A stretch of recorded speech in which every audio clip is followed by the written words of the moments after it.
Well, hey there, and welcome to Unmistakably You. I'm Amy, and I'm a wedding planner and educator here in London, Ontario, where it is finally looking like it might start to be spring. I don't know, maybe it's wishful thinking, but we've had a couple of warmer days here, and forecasts are looking like they're in the plus digits for the next couple of weeks. So, hoping that we are out of this winter weather. That was kind of a non-typical winter, but it seemed to drag on nonetheless. So if you're joining us for the first time, welcome. And we're actually continuing to talk about seasons today. If you've been with us for the last few weeks, you'll know that we've been doing a series throughout March about different seasons for your wedding and the corresponding considerations that you'll have to make.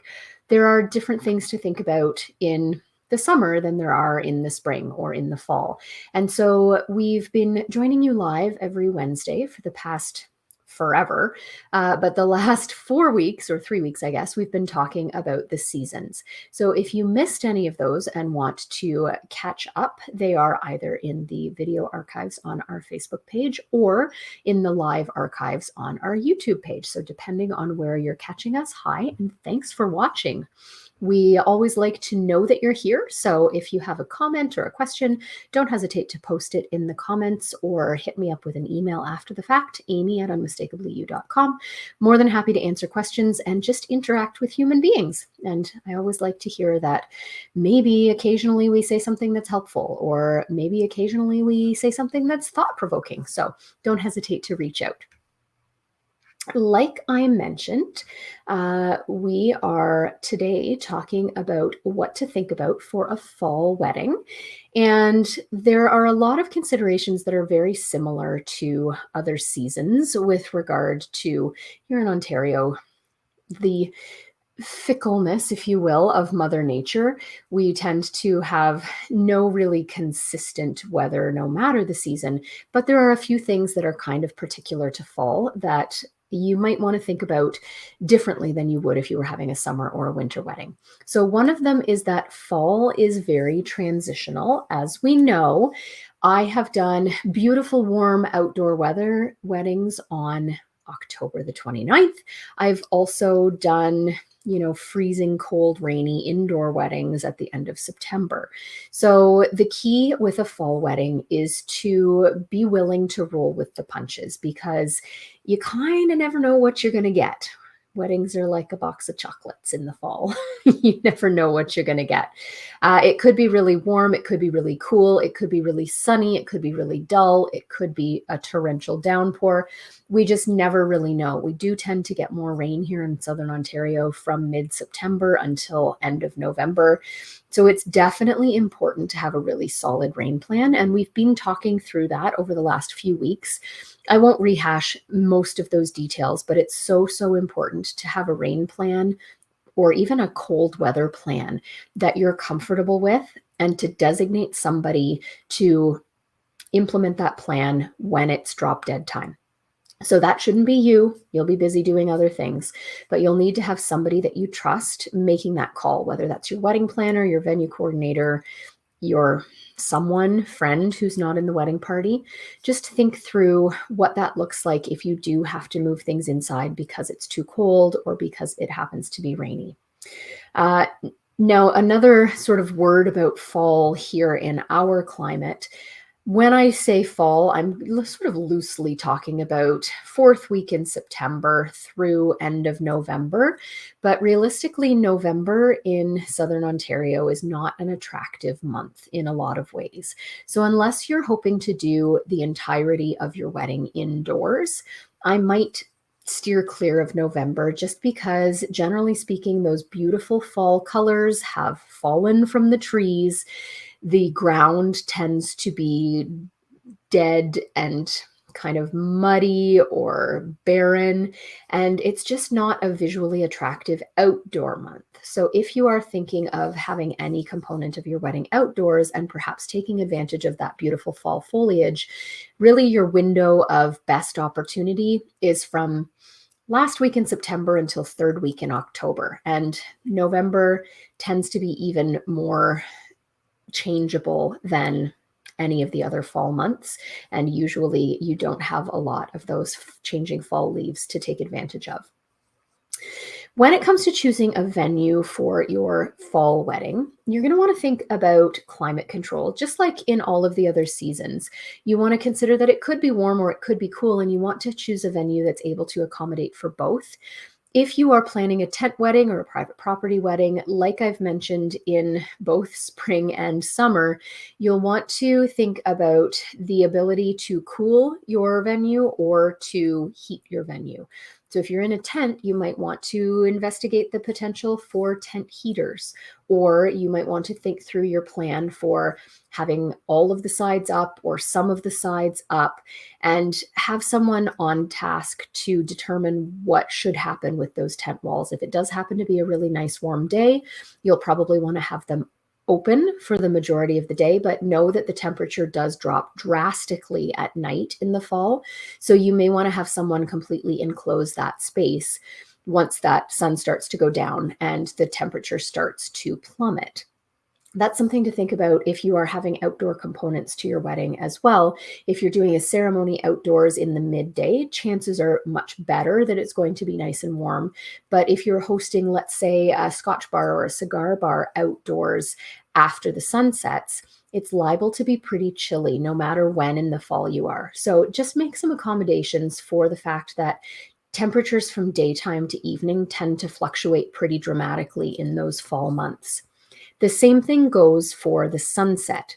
If you look at the sunset time in the end of September versus the end of November, for instance, it's drastically different. So that's something you'll want to be very well aware of when you're setting the schedule for your day. Thinking about perhaps if you're getting married later in the season when the sun sets earlier, maybe moving that ceremony time ahead a little bit, especially if you're doing the bulk of your photography in between ceremony and reception. You want to make sure that you're doing, presumably if you're outdoors anyway, you want to make sure that you're doing the bulk of that photography during the natural daylight. So that might mean shifting everything forward a little bit. I always recommend consulting with your photographer and videographer when it comes to setting your schedule for photos, which often also determines the ceremony time. Ultimately, they have their finger on the pulse of when the sun sets at all times during the year. They have apps on their phones. They're all over it. So that's your first kind of line of defense in terms of setting a ceremony time that's going to be able to maximize outdoor light for photos. So definitely think about that. Now, as well as thinking about those outdoor components, you'll want to consider not only rain, but cold backups, or even beautiful outdoor, how are we going to keep our guests comfortable kind of plans. So when it comes to planning for outdoor components, you may want to kind of have a couple of plans and wait until a couple of weeks before, 2 to 4 weeks before, to kind of pull the trigger on which plan you implement, because you may be providing refreshments for your guests at an outdoor ceremony if it's likely to be a really warm day. You may want to provide pashminas or blankets for your guests at an outdoor ceremony if it's likely to be a really cool day. Maybe you want to provide umbrellas for your guests if they're moving from parking lot to reception hall, or if they're moving from ceremony to reception or out to washrooms that aren't within your facility if it's a tent wedding. So thinking through guest comfort for all of the potential weather variations that you might encounter is going to be really important, and not pulling the trigger on a plan until it's close enough to the date that we have some kind of a sense of the advance forecast predictions. Pardon me.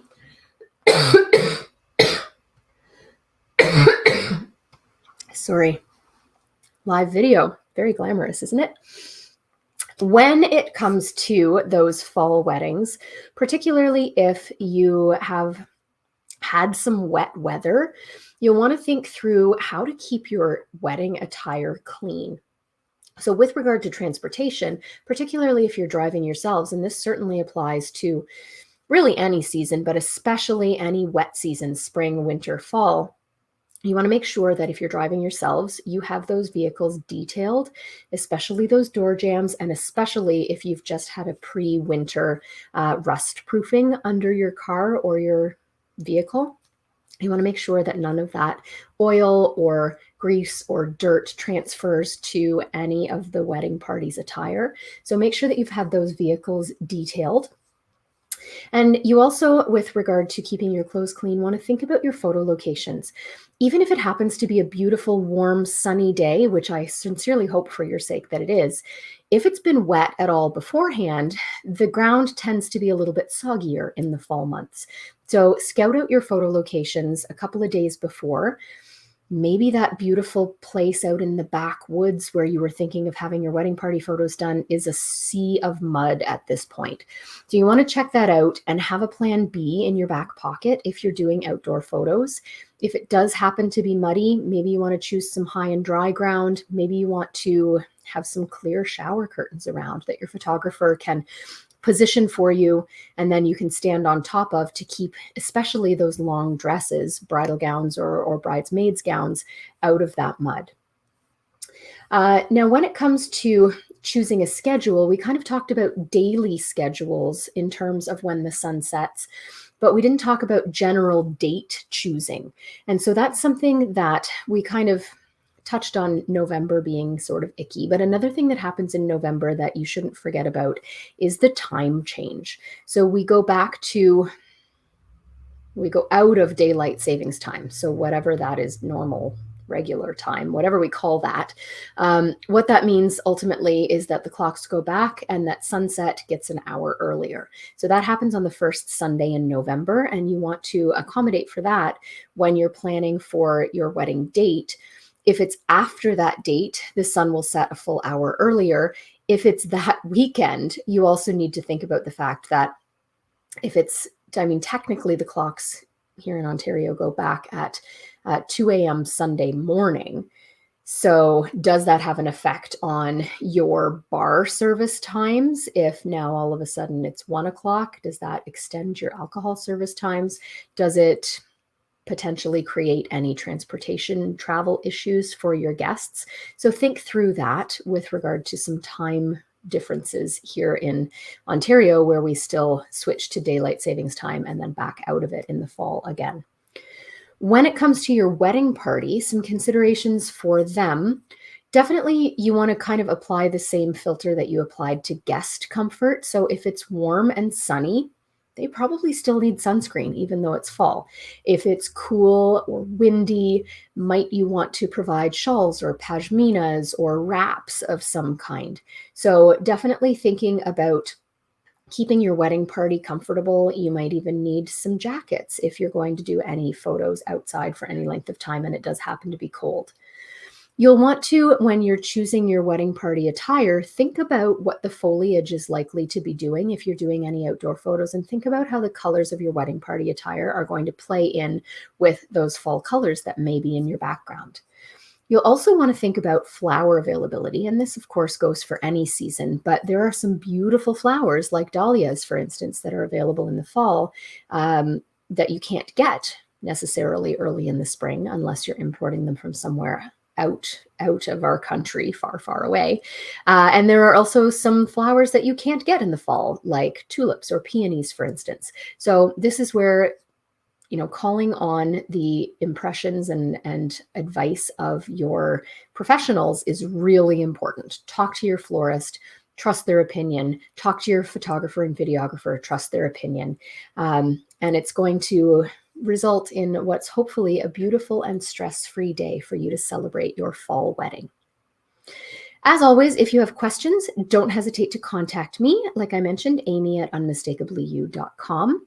If you have tuned in and seen something that you like, shoot me a quick little message or give us a thumbs up or whatever it is you do to show us that we're not talking to nobody out there. It's much appreciated. Next week, however, we won't be talking. So not that we're talking to nobody, it's just that we're not going to be here. It is actually the opening of a show that I'm musical directing next week. And so I have a show next Wednesday evening. Myself and my daughter actually will both be, I'll be musical directing, and she'll be performing in Joseph and the Amazing Technicolor Dreamcoat. So what that means is that I'm just going to cancel next Wednesday night because it's a crazy busy week. And much as I love you, I am not going to be able to be here. So Connect with us again the following Wednesday, and we will be back with some more content. As always, I encourage you to submit any questions that you have so that you can help us actually plan content that is relevant and useful to you. Final plug is for our upcoming First Dance workshop. This is an evening workshop. It's 1.5 to 2 hours long.